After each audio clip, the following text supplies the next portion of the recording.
Hello everyone, in today's video I'll show you on how you can create a map in Mapbox.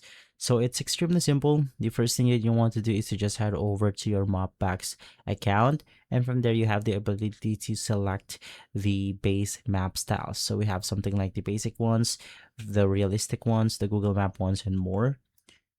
From there, of course, you can customize it the way you want to. We have monochrome, Mapbox Street, Mapbox Outdoors, and the satellite streets. From there, you want to update your typeface, so it's going to be at the side corner of the screen right here.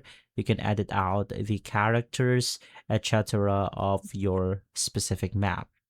Of course, we can also edit out the road network. So as you can see, we have different presets like the main roads, the alley, shortcuts, and many more.